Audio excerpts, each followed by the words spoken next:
Tabir gelap pembunuhan keji terhadap seorang wanita yang jenazahnya ditemukan di kolong jembatan tol Semarang Solo akhirnya terungkap. Usai melakukan penyelidikan, polisi akhirnya berhasil menangkap pelaku yang ternyata kekasih korban sendiri bernama Doni Kristiawan Eko Wahyudi.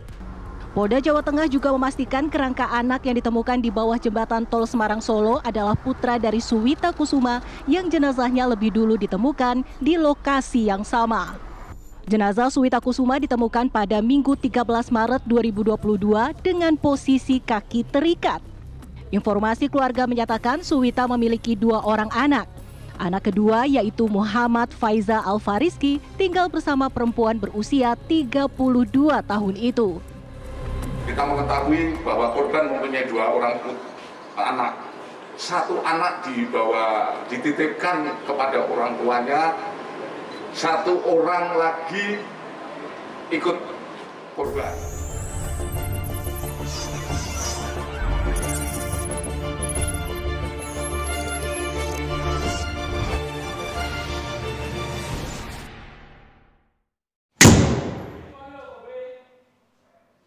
Assalamualaikum warahmatullahi wabarakatuh. Di part 2 kali ini kasus 425 tragedi di jembatan tol yaitu menimpa saudari Suwita dan anaknya. Akan menjelaskan untuk kali ini terkait penanganan sampai di mana, terus akan menjawab beberapa pertanyaan dari teman-teman langsung ke Pak Direktur. Jadi kebetulan hari ini kita habis rilis perkara yang di Ex Jonas. Oke, kita langsung ke ruang Pak Direktur.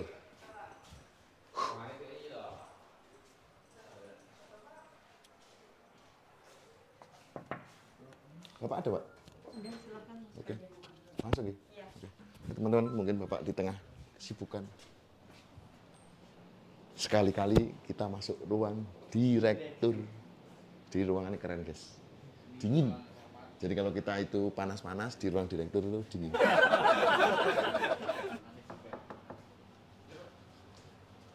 Jin, Pak. Ada sibuk, Pak, Jin? Enggak. Mau dari Jatanas, Pak, mau meneruskan yang 42? 426, siap. 426, 425. Siap. Izin. Mic. Oke, teman-teman, jadi keyakinan pihak polisi setelah keluarga korban ke sini bahwa itu yakin itu korban apa, Pak? Izin.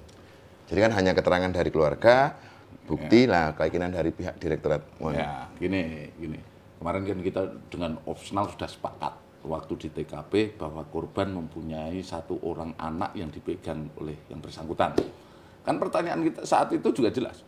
Kemana anak ini? Nah, itu akhirnya kita ke TKP, begitu TKP kita mendapatkan kerangka jenazah. Tapi itu kan saya tanda tanya. Ini ibunya masih kondisi busuk, anaknya tinggal kerangka yang kita duga itu kerangka ataupun tengkorak. Akhirnya kan kita panggil Bu Kabidokes. Nah, lebih lanjut nanti Bu Kabidokes yang bisa menjelaskan secara rinci sehingga kita yakin bahwa itu adalah korban. Gitu. Jadi bisa teman-teman saksikan di tayangan berikut.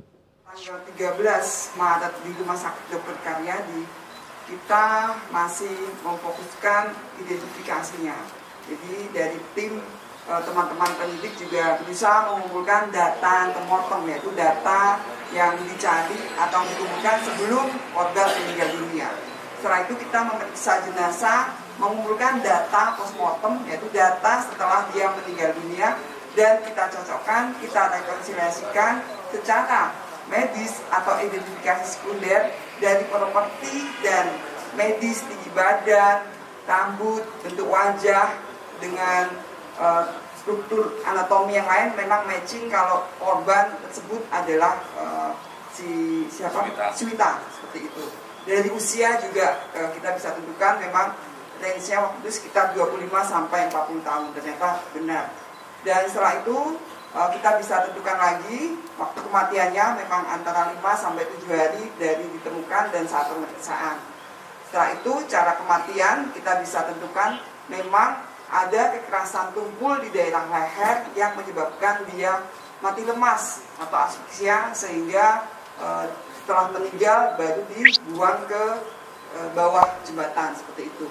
Dan cara kematian sudah sebab kematian, jadi memang meninggal karena kekerasan tumpul yang dilakukan di daerah leher terhadap korban. Setelah berikutnya 2 hari, Bapak, hari Selasa kemarin. Rabu kebetulan kami ke TKP dan kita mendapatkan seorang anak dari kerangka. Kenapa saya bilang anak? Karena dari tulang tengkorak jelas dia anak di bawah usia 10 tahun. Dan dari kerangka tersebut yang terdiri dari tulang dada, tulang tangan, dan kaki, jari-jari sudah hilang karena dia anak ya. Dan sempat hancur karena di daerah terbuka, tidak menggunakan pakaian, jadi cepat pembusukan, dan saya yakinkan itu meninggal sebelum yang wanita atau yang dewasa ditemukan. Jadi sekitar 3 sampai 4 minggu yang lalu, seperti itu. Dan itu kita bisa cocokkan sesuai keterangan data antemortem yang dikumpulkan di keluarganya, kalau dia memang seorang anak yang hilang dari tinggi badan, dari bentuk wajahnya, kerangkanya seperti itu dengan foto yang disampaikan ke kami. Dan untuk kepastian dari identifikasi secara menyeluruh, kita harus juga menunggu DNA, walaupun secara data medis sudah cocok, sudah benar, tinggal untuk kepastian aja secara identifikasi kalau DNA, dan DNA itu bisa antara 10 sampai 12 hari selesai. Terus ada satu pertanyaan lagi Bapak dari beberapa teman, kenapa sih Pak kok korban itu seorang janda anak 2 kok mau nitipin anaknya ke pelaku Doni itu? Gitu.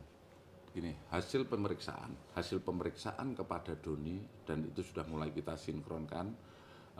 Doni itu sebelumnya sudah meyakinkan kepada pihak keluarga korban. Apa? Yaitu yang bersangkutan melamar, kepingin meminang. Dan izin Doni itu pernah ngelamar korban Pak? Pernah melamar korban. Istilahnya belum sampai resmi pelamaran, tapi sudah nembung lah, orang Jawa bilang gitu. Bahasa Jawanya tembungan Pak? Tembungan kepada pihak keluarga. Kemudian, dan itu diyakinkan juga saat orang tua Swita sakit habis operasi kalau nggak salah. Itu setiap berapa kali itu si Doni meyakinkan dengan mengobati, mengganti perban, sehingga di situ ketika Doni meyakinkan akan membawa si Faisah, keluarga dengan tentunya menyerahkan, karena itu dilatar belakangi adanya bahwa baby sister yang merawat Swita itu izin tidak masuk, sehingga dititipkan kepada salah seorang tetangga. Karena melihat itu si Doni menawarkan diri untuk membawa anaknya, kemudian ya diyakinkan dengan bukti bahwa akan diobati, dan selama ini nggak ada kecurigaan. Sebelum meninggal kan sering video call menunjukkan dan lain sebagainya, begitu. Berapa lama Pak antara korban sampai dengan meninggal nggak ketemu anaknya itu?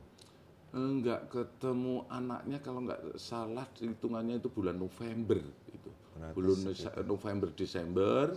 Kemudian terjadi sesuai dengan diketahui meninggal oleh tersangka itu tanggal 19, dan setelah itu sampai 7 Maret menanyakan terus, nggak pernah, ya tentu saja tidak akan pernah bisa menunjukkan anaknya. Gitu. Karena memang sudah dihabisi. Sudah nggak ada. Ada, siap.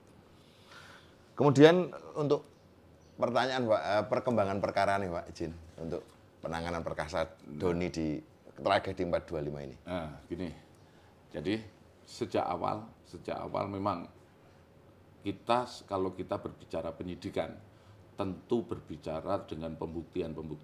Yap.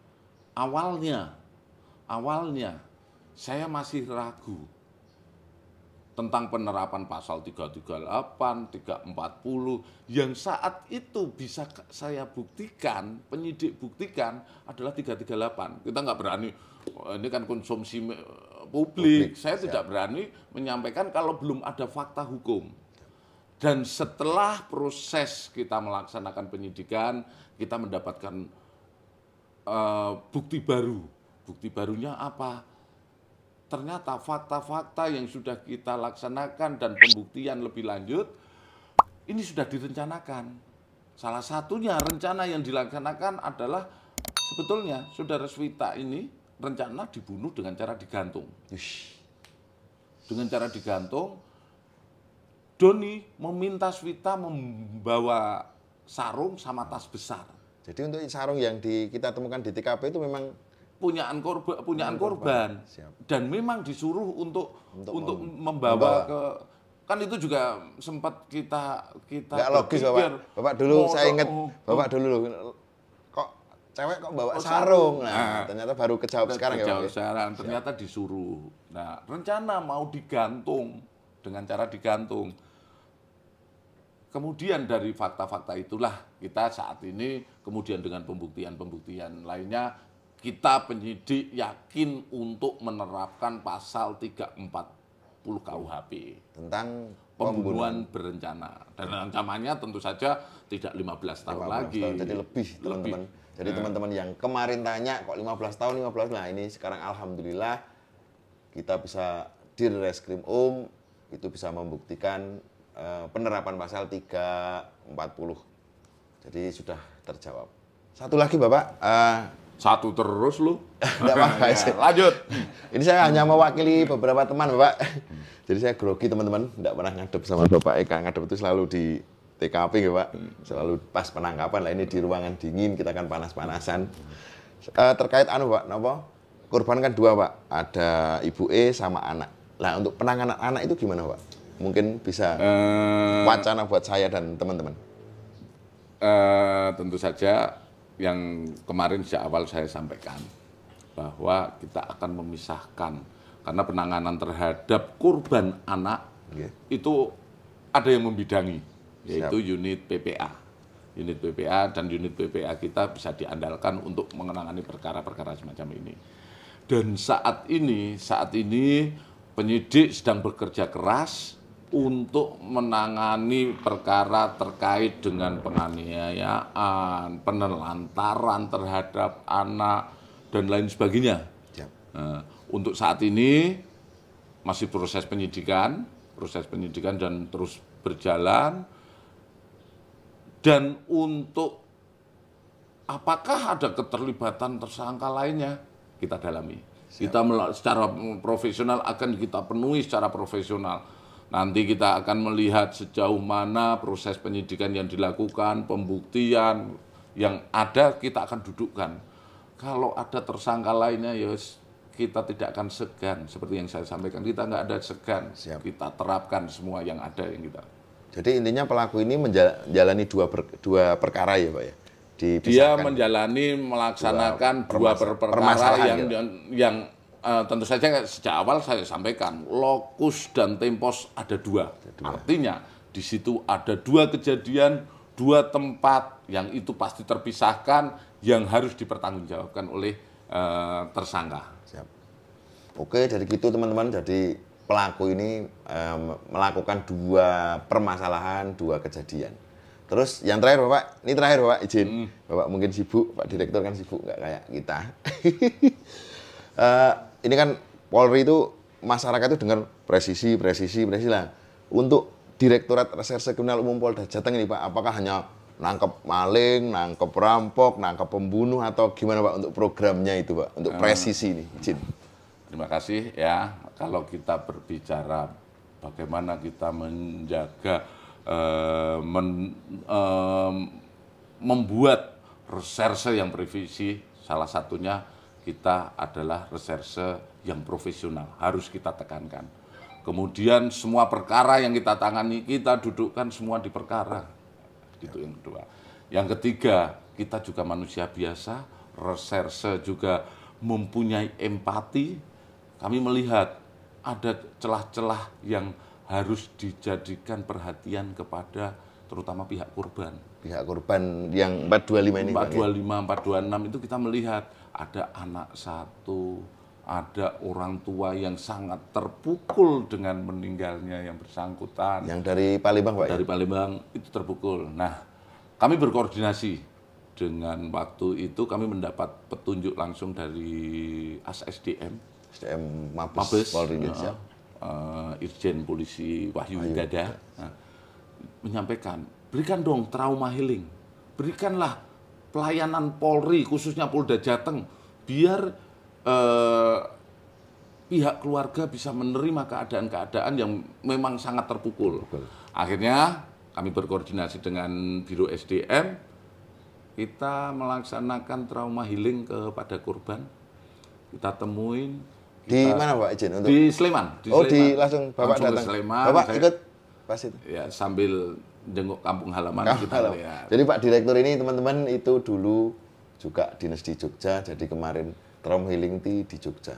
Terus gimana, Pak Izin? Setelah itu dilakukan trauma healing terhadap keluarga, kita berikan ya santunan yang sifatnya kita semoga keluarga juga mau menerima keadaan bahwa kami memang juga berat saat memberitahukan kepada pihak keluarga bahwa hasil penyelidikan kita adalah keluarga yang dimaksud, sampai ya mohon maaf kami juga sampai menitikkan air mata bukan karena jadi teman-teman pas rilis Bapak Direktur juga haru nggak bisa mengungkapkan apa yang kemarin juga jadi sorotan, Bapak izin.